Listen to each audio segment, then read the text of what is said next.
وہ فکر کرتے ہیں اپنی ماں کی، وہ بھول نہیں جاتے، نہیں میں بہت دکھ میں ہوں۔ کبھی آپ دکھ میں ہوں، کیا حالت ہوتی ہے آپ کی، کیا رویہ ہوتا ہے؟ کچھ لوگوں کا تو رویہ سب کو جی بس جائے باہر میں، مجھے میری پرابلم حل ہونی چاہیے۔ لیکن کچھ لوگوں کا رویہ دکھ میں بھی، پرابلمز میں بھی، پریشانی میں بھی دوسروں کی فکر کرنا ہوتا ہے، دوسروں کا خیال رکھنا ہوتا ہے، حالانکہ وہ خود ٹربلز میں سے، پریشانی میں سے، مسائل میں سے گزر رہے ہوتے ہیں، لیکن دوسروں کی فکر کرتے ہیں، اپنی ماں کی، اپنے باپ کی، اپنے بھائیوں کی، اپنی بہنوں کی، اپنی بیوی کی، اپنے بچوں کی، جتنے بھی ریلیشنز ان کے ساتھ بندھے ہوتے ہیں۔ اور یہ وہی کر سکتا ہے جس نے مسیح کو قبول کیا ہے، جو پلوس کی طرح کہتا ہے اب میں زندہ نہ رہا، مجھ میں مسیح زندہ ہے، وہی کر سکتا ہے، کیونکہ ہم انسان ہوتے ہوئے نہیں کر سکتے، دنیاوی طور پر ہم نہیں کر سکتے ایسا۔ لیکن جب مسیح ہمارے اندر آ جاتا ہے، جب مسیح ہمارے زندگی میں ہوتا ہے، جب یہ زندگی ہماری نہیں رہتی بلکہ مسیح کی ہو جاتی ہے، تو تب ہی ہم ایسا کر پاتے ہیں۔ میرے عزیزو،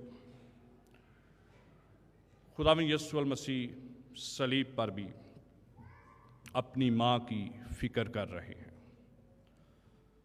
اور اپنی ماں کی فکر کرتے ہوئے، اس کا خیال رکھتے ہوئے، اس کی کیئر کرتے ہوئے، وہ اپنے اس شاگرد کو جو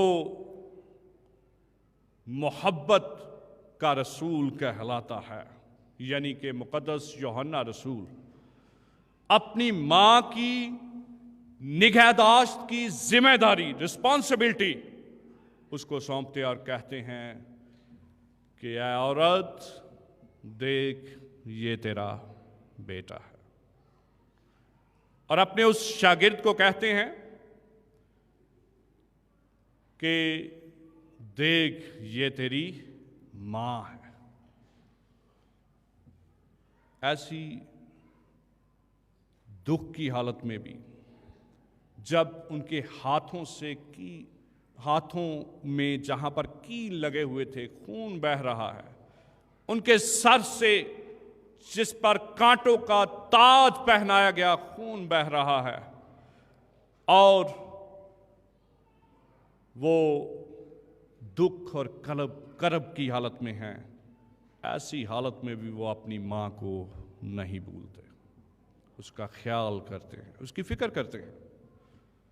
کتاب مقدس میں لکھا ہے، خدا نے ہمیں رشتوں کی ڈوریوں میں باندھ کر کھینچا ہے۔ ہمیں اپنے رشتوں کی بھی فکر کرنے کی ضرورت ہے۔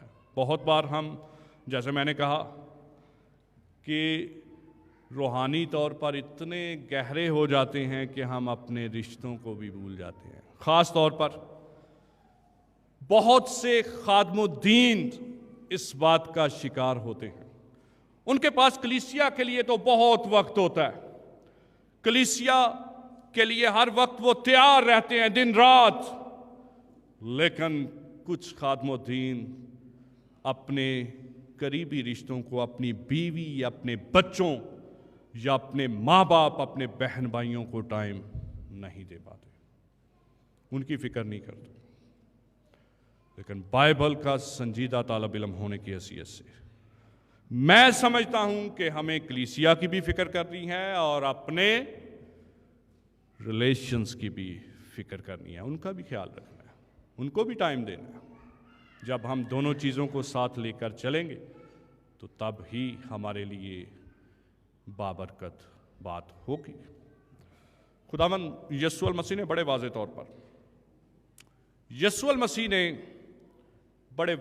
طور پر ان ساری باتوں کو 2 حکموں میں سمو دیا۔ آگے چل کے میں اس کو بیان کروں گا۔ ہم تھوڑا سا وقت اے عورت پہ بات کرتے ہیں۔ بہت سے لوگوں کے ذہن میں کنفیوژن ہوتی ہے کہ جب ہم وزٹ پہ جاتے ہیں، وزیٹیشن پہ پاری صاحبان، تو ہم پر اکثر سوالات اٹھائے جاتے ہیں، پاری صاحب ਇਹ ਤੇ ਦੱਸੋ ਜੀ ਸਾਨੂੰ ਯਿਸੂ ਮਸੀਹ نے اپنی ماں نو ہے عورت کہہ دیتا ہے جی، تو ہم کہتے ہیں کیا ہوا ہے؟ نہیں جی، یہ بے ادبی کے الفاظ ہیں، عورت کیوں کہا ہے ماں کو؟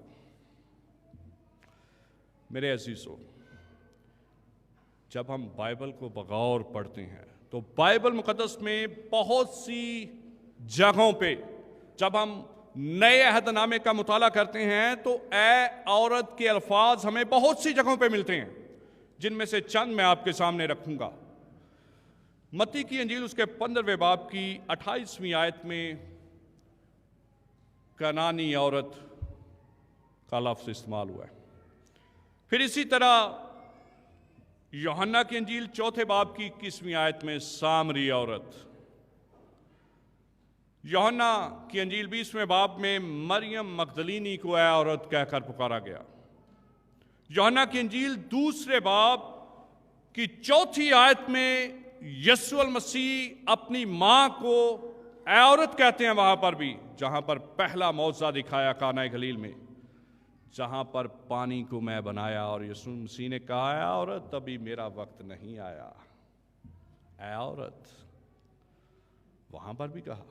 صلیب پر پھر یسوع مسیح کہہ رہے ہیں اے عورت دیکھ یہ تیرا بیٹا ہے۔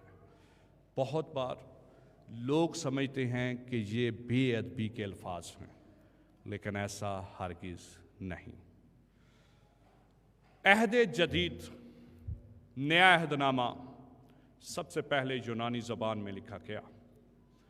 گریک میں جو ورڈ یہاں پر استعمال ہوا وہ ہے گنائے، اور اس کا مطلب ہے، انگریزی میں اگر ہم اس کا ترجمہ کریں تو وہ میڈم بنتا ہے۔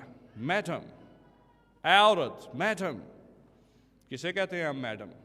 اسکولوں میں سب سے بڑی پرنسپل، اور اس سے ڈرتے ہیں صاحب، ادب سے کہتے ہیں میڈم، میڈم آ گئی ہے، بیٹھ جائے جی، آپ کوئی ادھر ادھر نہ ہو۔ ٹیچر ہو سمپل تو کوئی نہیں، ٹیچروں کے ساتھ چلتا ہے، لیکن جب میڈم آ جائے سب آرام سے بیٹھ جاتے ہیں۔ میڈم، اے عورت۔ اردو زبان میں دراصل اس کے لیے میں سمجھتا ہوں کہ بہتر مفہوم والا جو ورڈ تھا وہ محترمہ ہے، محترمہ، لیکن کوئی بات نہیں، اے عورت لکھا گیا ہے تو یہ بھی کوئی غلط ورڈ نہیں ہے، بے ادبی کے الفاظ نہیں ہیں، ادب کے الفاظ ہیں، احترام ہے اس کے اندر، عزت اور تکریم ہے۔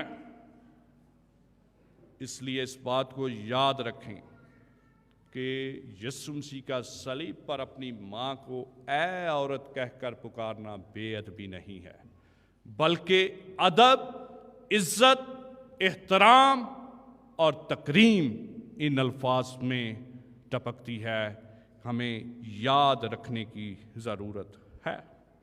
علم الہیات کا ایک مفسر بیان کرتا ہے کہ یسوع مسیح کا اے عورت اپنی ماں کو کہنا دراصل وہی ایسا الہی لقب ہے جو پیشن گوئی کے طور پر مقدسہ مریم کے لیے پیدائش کی کتاب اس کے 30 باب کی 15ویں آیت میں مستعمل ہیں۔